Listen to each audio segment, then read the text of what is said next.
వైఎస్ఆర్సీపీ బలోపేతానికి ప్రతి ఒక్కరూ కృషి చేయాలని, రాబోయే ఎన్నికల్లో వైఎస్ఆర్సీపీ పార్టీ విజయపథంలో నడిపించి జగన్మోహన్ రెడ్డిని ముఖ్యమంత్రి చేయాలని వైఎస్ఆర్సీపీ రాష్ట్ర యువజన సంయుక్త కార్యదర్శి నల్లమిల్లి విజయ్ రెడ్డి కోరారు. పెద్దపూడి మండలం యువతకు యువజన విభాగ సమావేశాన్ని గొల్లలమావిడాల్లో విజయరెడ్డి నిర్వహించారు. ఈ కార్యక్రమానికి అత్యధికంగా మండలంలో నలుమూల నుండి అత్యధిక సంఖ్యలో యువత పాల్గొన్నారు.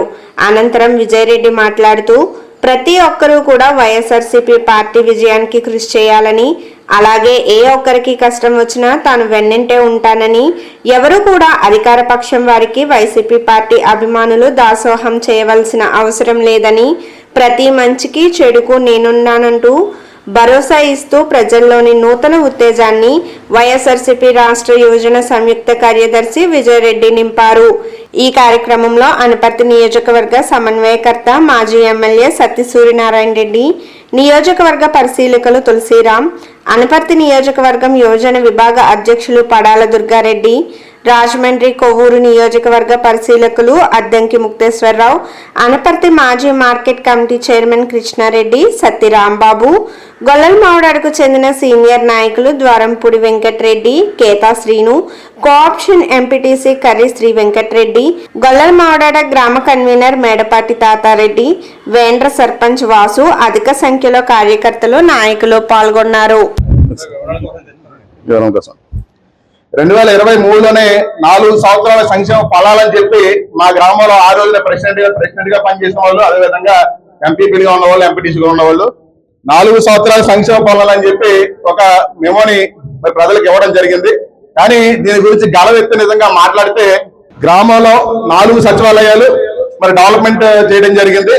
4 సచివాలయాలు ఒక్కొక్క సచివాలయానికి 25 లక్షలు, నెంబర్ 2కి 25 లక్షలు, అలాగే నెంబర్ 3కి 40 లక్షలు, నెంబర్ 4కి 40 లక్షలతో డెవలప్మెంట్ కార్యక్రమాలు చేయడం జరిగింది.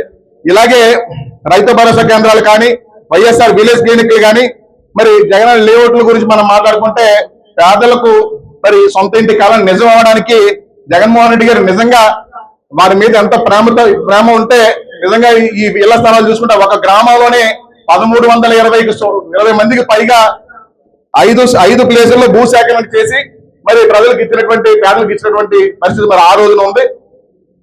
అలాగే నాడు నేడు పథకంతో స్కూల్స్ ను ఇంగ్లీష్ మీడియం ను స్థాపించి ఆ పిల్లలకు నిజంగా అక్కడే భోజన ఏర్పాట్లు కూడా చేసి, అంటే ఏ రకమైన విద్యలు పిల్లలకు ఇవ్వాలనుకున్నారో వారు విద్య పరంగా వారి భవిష్యత్తు ముందుకు వెళ్తేనే వారి కుటుంబ జీవితాలు బాగుపడతాయని చెప్పి నిజంగా జగన్ అన్న దూరదృష్టితో ఆలోచించి డాక్టర్ ద్వారా మన నియోజకవర్గానికి, అదేవిధంగా మన పెద్దపూడి మండలానికి రకరకాల పథకాలను తీసుకొచ్చి ముందుకెళ్ళిన వాతావరణం ఆ రోజున ఉంది. ఈ రోజు ఏంటంటే అలా పని చేస్తే 10 రూపాయలు పబ్లిసిటీ కనిపిస్తుంది తప్ప నిజంగా మాటలేమో కోటలు దాటుతున్నాయి, పనులు చూస్తేనేమో పెరట్లో పడుకుంటున్నాయి అనమాట. ఆ పరిస్థితి కనిపిస్తా ఉంది.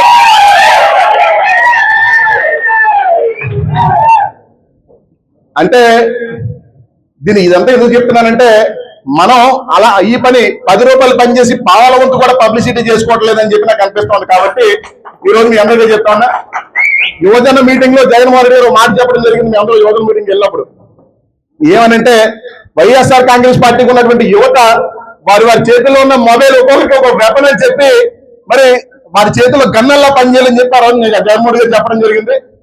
ఈ రోజు కొన్ని సోషల్ మీడియాలు చూస్తూ ఉంటే కేవలం సోషల్ మీడియా పనిచేసిన అవసరం లేదు. వైఎస్ఆర్ కాంగ్రెస్ పార్టీకి యువత అంటే వైఎస్ఆర్ కాంగ్రెస్ పార్టీ తరఫున జగన్ అన్న పేరు చెప్తే ప్రతి ఒక్కరి జేబుల్లో ఉంటే మొబైల్ బయటకు వచ్చి వారు చేసేటటువంటి కూటమి ప్రభుత్వం చేసేటువంటి అన్యాయాన్ని, అలాగే మన వైఎస్ఆర్ కాంగ్రెస్ పార్టీలో మనం చేసేటటువంటి సేవా కార్యక్రమాలని పూర్తిగా కూడా బయటికి తీసుకొచ్చే రకంగా ఈరోజు పనిచేయాలని చెప్పి కోరుకుంటా ఉన్నాను.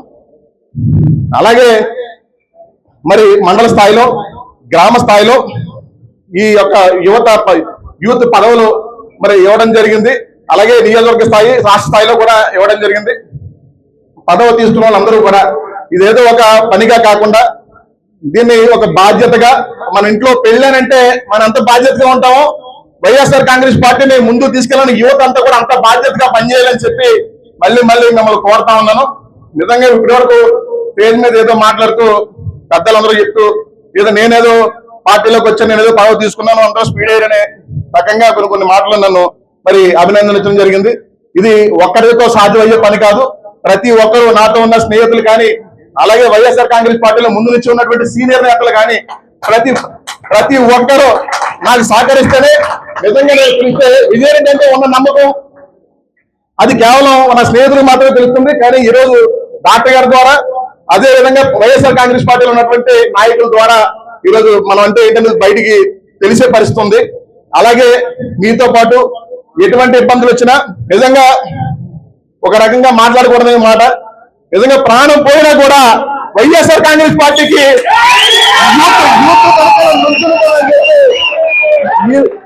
ఈ రోజు వరకు కూడా రాజకీయాల్లో మాటిస్తే మర్చిపోతారన్న ఫీలింగ్ ఉంటుందేమో. నేను మనసుతో మాటిస్తే మనిషిని చెప్తున్నా, మళ్ళీ ఖచ్చితంగా ఏ ఇబ్బంది వచ్చినా, ఎటువంటి ప్రాబ్లం వచ్చినా, ఏ స్టేషన్ అయినా, ఎక్కడైనా ఎనీ టైం నేను చేసే సేవ వైఎస్ఆర్ కాంగ్రెస్ పార్టీకి, డాక్టర్ గారికి అందుబాటులో ఉంటూ ఖచ్చితంగా ఏ ఇబ్బంది వచ్చినా ముందే ఉండి చూసుకుంటానని చెప్పి ఈ సందర్భంగా తెలియజేసుకుంటూ, నాకు ఇక్కడ ఈ మాట నా మనసులో ఉన్న మాటని మీ అందరికీ తెలియజేసుకోవడానికి అవకాశం ఇచ్చినటువంటి మరి రాష్ట్ర యువజన విభాగ అధ్యక్షులు జక్కంపూడి రాజా గారికి, అదే విధంగా అనపర్తి నియోజకవర్గ మాజీ శాసనసభ్యులు డాక్టర్ సతీష్ సూర్యనారాయణ రెడ్డి గారికి నా జీవితాంతో రుణపడి ఉంటానని చెప్పి తెలియజేసుకుంటూ సెలవు తీసుకుంటా ఉన్నా.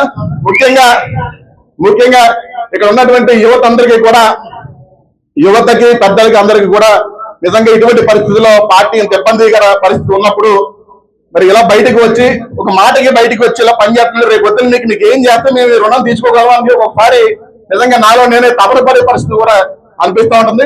దానికోసం నేను డాక్టర్ గారిని ఒక 2-3 సందర్భాలు అడిగా, సార్ రేపు వద్దుట ఈ రోజున కష్టపడి ఫైనాన్షియల్ గా కానీ, నిజంగా వ్యాపార పరంగా కానీ అన్ని వదులుకుని కుటుంబంలో ఉన్నటువంటి సొంత పనులను కూడా వదులుకుని బయటికి వచ్చి పనిచేసేటువంటి కార్యకర్తలకి మీరు పూర్తి స్థాయిలో ఒక భరోసా కల్పించాలని చెప్పి ఈ సభాముఖంగా నేను డాక్టర్ గారిని విన్నవించుకుంటా ఉన్నా. అదేవిధంగా రేపు రాబోయే రోజుల్లో కొత్త మనుషులు కొత్త పార్టీలోంచి పార్టీ వేవ్ బాగుందనంటే దగ్గరికి వచ్చేటప్పటికి కొత్త మనుషులు వస్తారు. అజ్మాయిషి చెల్లించడానికి రెడీగా ఉండొచ్చు, కానీ పార్టీ కష్టకాలంలో ఎవరైతే పార్టీకి తోడుగా ఉంటారో, మన వెంట ఎవరైతే నడుస్తారో ఖచ్చితంగా నాకు న్యాయం చేయకపోయినా పర్లేదు, కానీ వారి నన్ను ప్రశ్నించే పరిస్థితి రాకుండా ఉండేలా చూసుకోవాలని చెప్పి మరొకసారి అడిగారు చెప్పుకుంటూ, ప్రతి ఒక్కరికి